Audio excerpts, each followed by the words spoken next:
Vale. Entonces, ya Claudia debe acá abajito en Creo su que ya. Vas a, a o, compartir y bueno, tú le das. o empiezas tú a compartir, Alonso, y de una vez la sacas, creo. Eso. De Bueno. manera así como Ya, ahora sí ya. quería. Listo.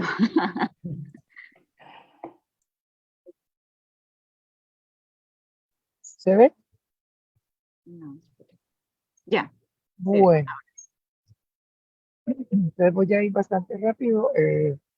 Hay mucho texto, pero voy a tratar de ir lo más rápido posible. Eh,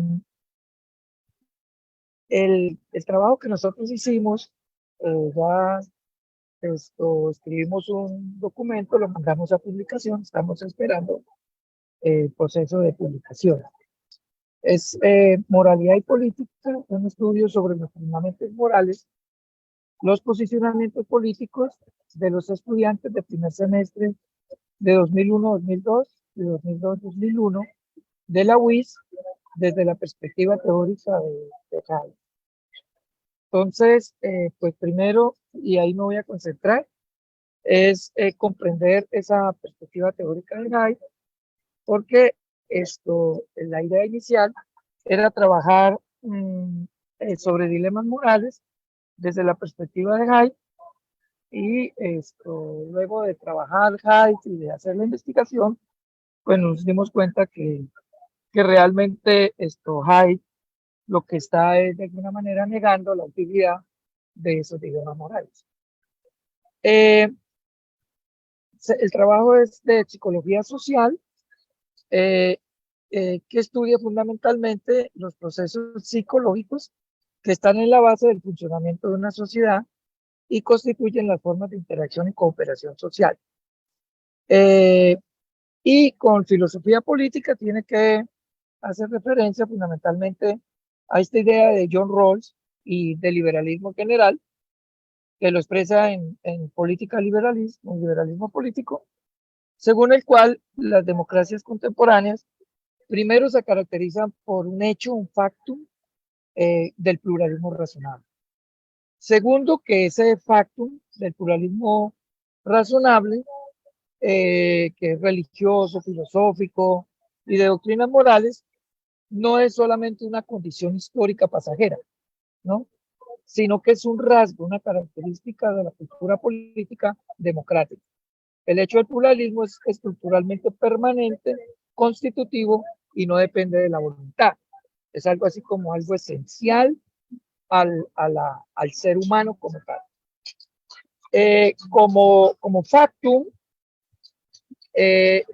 no se puede acabar el pluralismo por vía democrática.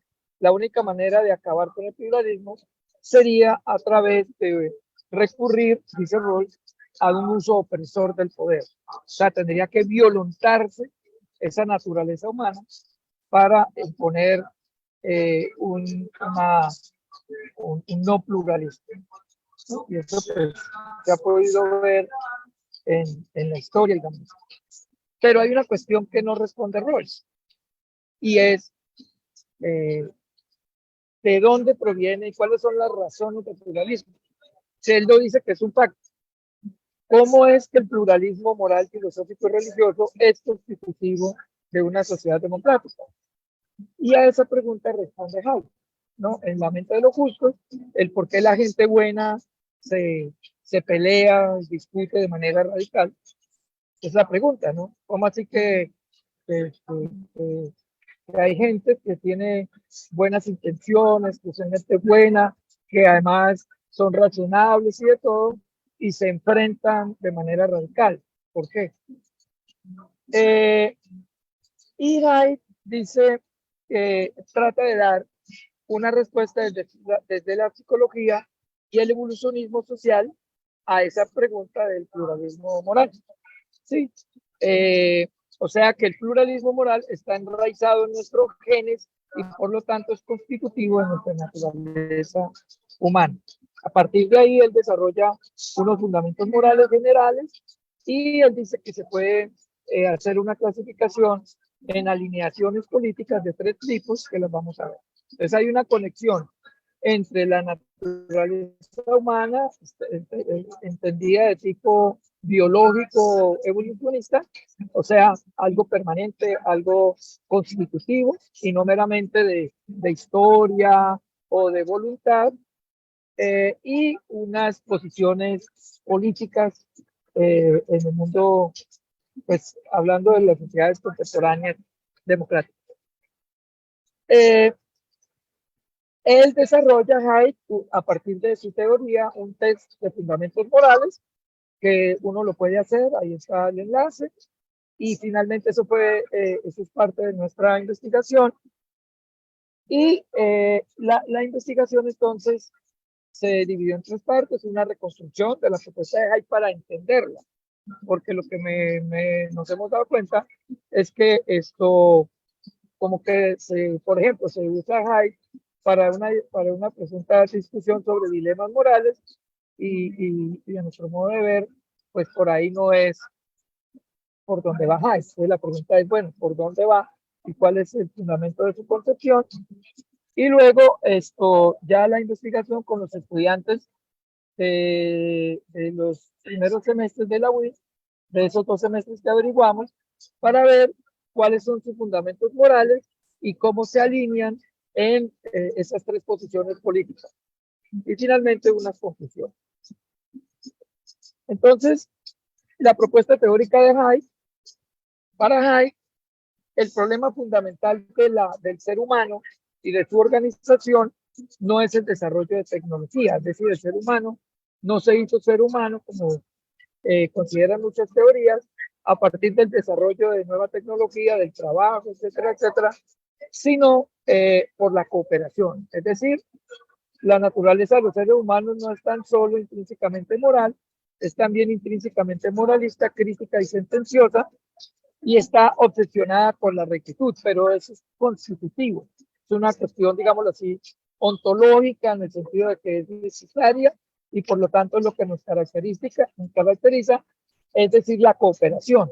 Así como las hormigas y las abejas cooperan, los seres humanos genéticamente cooperamos, pero no somos ni como las abejas ni como las hormigas, que todos son hermanas o hermanos, todos tienen, digámoslo así, un parentesco genético, sino que nosotros construimos grandes o pequeñas interrelaciones desvinculados de lo genético. Entonces, en lugar de tener lo genético, nosotros tenemos moralidad. Y por eso la moralidad es como la genética en las abejas, que nos permite a nosotros cooperar en muchos más grandes grupos que las hormigas o las abejas. Y nos desvinculamos del parentesco y podemos ir más allá del parentesco. La moralidad hace parte del diseño creado por el proceso evolutivo y está contenida en nuestra constitución genética. Ahora, esto está largo porque es como el núcleo fundamental de la teoría de él, y él dice, esto nos permite una crítica al racionalismo psicológico. Fundamentalmente todos conocemos a la teoría de Piaget, y para Piaget ustedes recuerdan que el ser humano pasa por una fase cuando está en su niñez, pasa por la pubertad y luego el ser humano llega a la madurez. Entonces es como si la razón pudiera llevarnos a nosotros a una madurez, es decir, a una capacidad, y eso por ejemplo se discute en los dilemas morales, o para eso inclusive se usa esto de los dilemas morales, para que uno llegue a un estado de racionalidad que nos estandarizaría a todos como seres humanos en el mundo, y es esa capacidad de tomar decisiones de manera racional. Entonces lo que va a decir él es que eso no es así y que nuestra moralidad es una reacción instantánea del cuerpo a estímulos que experimenta. Sí, es decir, que nuestra capacidad moral está vinculada con nuestras emociones. Entonces, ¿cuál es la función del racionamiento moral? La función principal es la de controlar que quien se porte mal de forma no cooperativa reciba un castigo. Entonces, digámoslo así, que como el eje central es cooperar para poder avanzar, digámoslo así, como especie, y sobrevivir fundamentalmente. Entonces la moralidad sirve para que aquel que se desvíe de la cooperación sea castigado.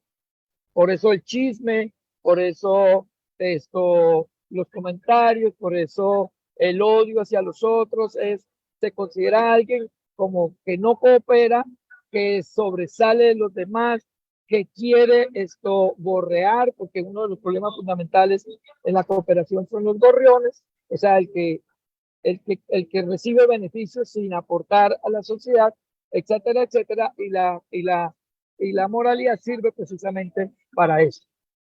Entonces, las conclusiones: los seres humanos están obsesionados con las encuestas debido a que necesitan estar integrados en los grupos sociales, y para ello es muy importante lo que los demás piensen del valor social del individuo. Pues uno siempre está como un político queriendo que los demás lo quieran, lo aprecien, etcétera, etcétera. Todo ser humano tiene un sesgo de confirmación que hace que busque pruebas en favor de lo que piensa. ¿Sí? ¿Por qué? Porque finalmente de lo que se trata es de estar integrado dentro de un grupo que le da a uno, no podría decir, una cierta identidad, conectado con el aporte que se supone que uno hace al grupo. Los seres humanos son tan buenos en mentir y hacer trampa que las personas se creen sus propias mentiras, obviamente, porque todo está orientado a eso. Tercero, cuarto, una vez que alguien crea algo, busca pruebas que respaldan su creencia y al contrario. Y quinto, es cuatro, pero es quinto, la creencia en aquello que apoya al propio equipo no tiene prácticamente límites.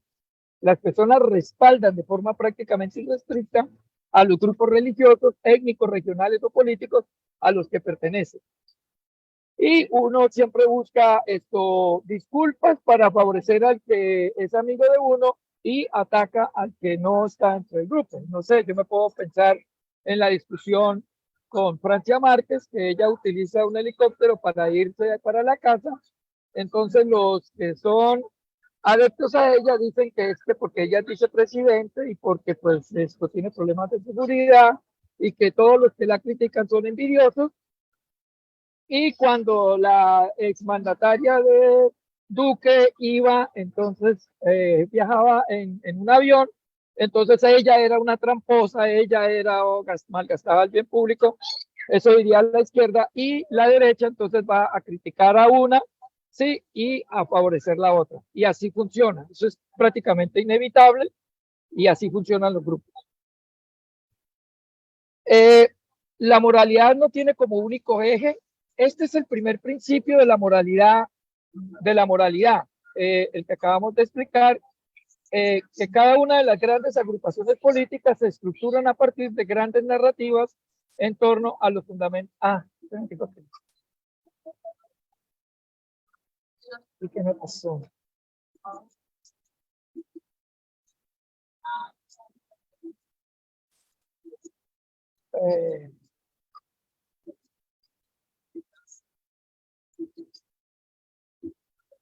Listo, el primer principio es que las instituciones mantienen la primacía sobre el razonamiento en la moralidad. El segundo es que la moralidad no tiene como único eje el perjuicio de la justicia. Existe un pluralismo moral en la sociedad. Volvemos otra vez a esa idea de rol, según la cual lo que existe es un pluralismo moral. ¿Por qué? Porque para unos es importante el honor, para otros es importante que uno, la justicia, para otros es importante otros elementos, como vamos a ver, otros fundamentos, y que no hay uno solo. ¿Sí? Las culturas modifican de acuerdo a lo que prevalezca en cada una de esas culturas unos detonantes que son los que hacen que uno considere que algo es bueno o algo es malo. Y según una primera propuesta, después van a ser 6, dice que hay 5 fundamentos o módulos cognitivos universales: el cuidado, la equidad, la lealtad, la autoridad y la santidad. O sea, dentro de esos, vamos a ver que son 6 fundamentos, se estructura la moralidad en los seres humanos. Los 6 son el cuidado, la equidad o la justicia, la lealtad, la autoridad, la pureza y la libertad. dependiendo de lo que prevalezca en cada uno de estos, prevalezca en los grupos, asimismo, estos son las posiciones políticas que se tienen.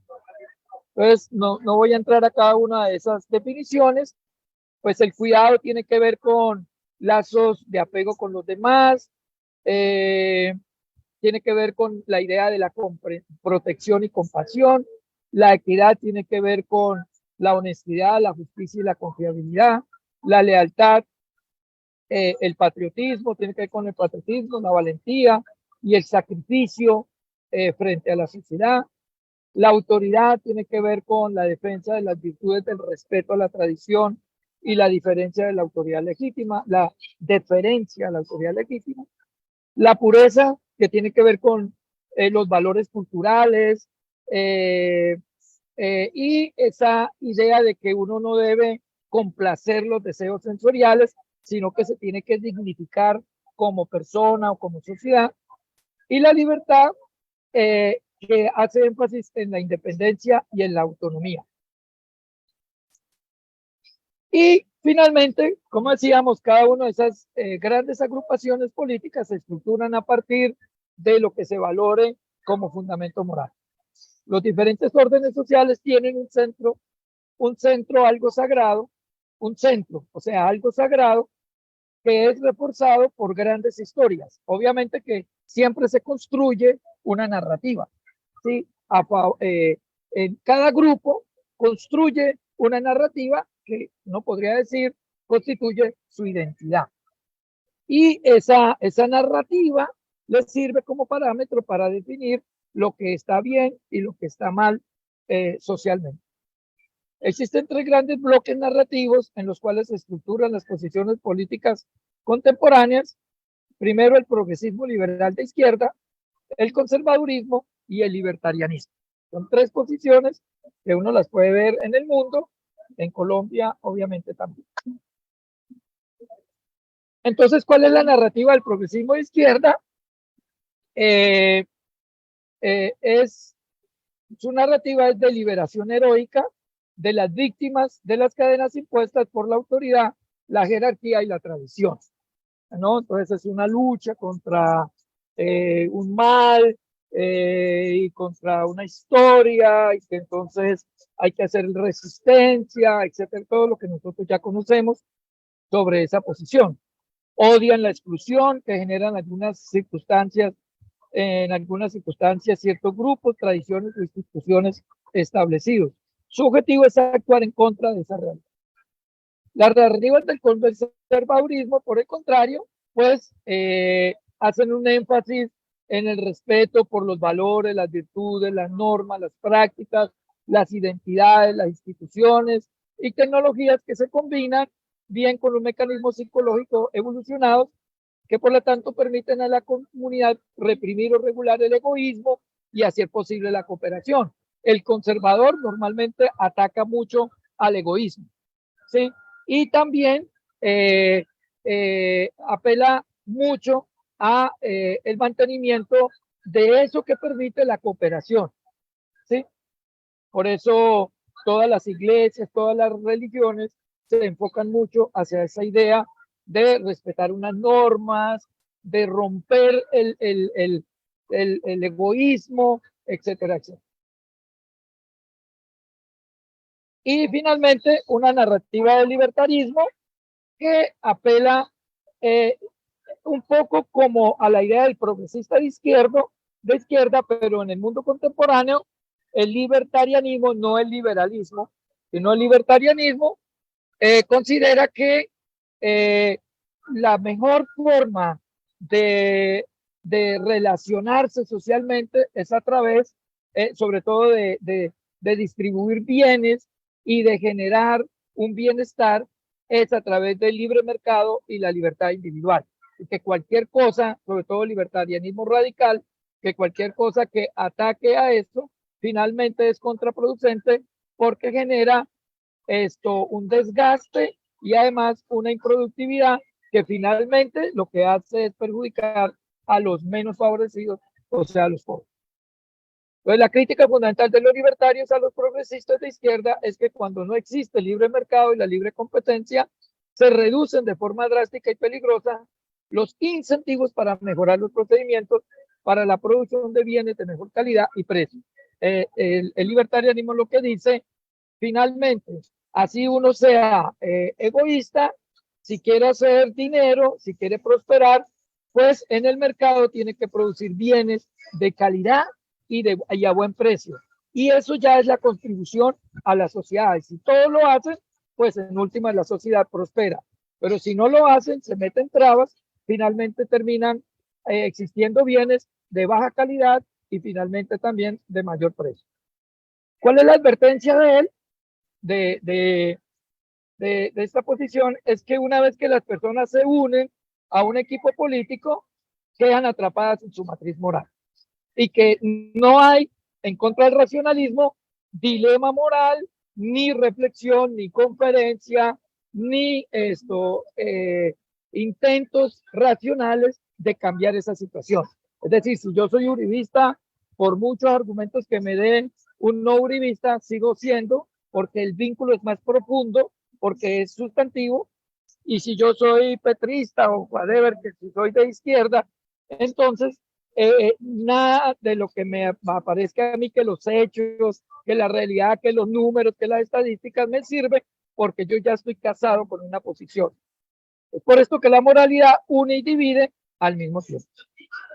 Bueno, este es, digámoslo así, en términos generales, la teoría, pero lo más importante, entonces nosotros hicimos ese texto que ellos traen con los estudiantes de primer semestre de la UIS, no solamente de la sede central, sino también de las sedes regionales.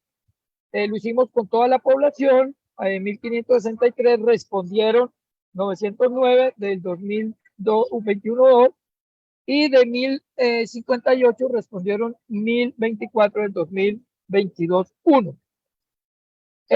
Las preguntas no son solamente sí o no, sino que como ustedes ven acá, tiene una gradación y la pregunta es de este tipo, ¿no? Un teniente del ejército se olvida de prestar un informe sobre un asesinato de civiles cometido por las tropas porque sabe que fue un accidente. Entonces, si es mal o es bien. Sí, pero hay una graduación.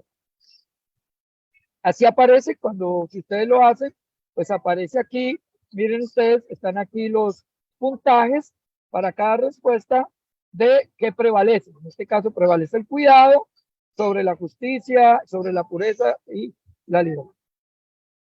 Bueno, entonces, en términos generales, en el 2022-1, el 42% de los estudiantes de filosofía de la universidad se catalogaron como conservadores y el 56% como liberales de izquierda.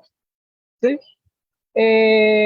La gran mayoría, en últimas, considera que el cuidado es el elemento fundamental o apareció, y en los conservadores y en los liberales de izquierda, miren ustedes, el cuidado es lo que prevalece. Solo una persona se catalogó como libertario y en él la libertad juega un papel fundamental.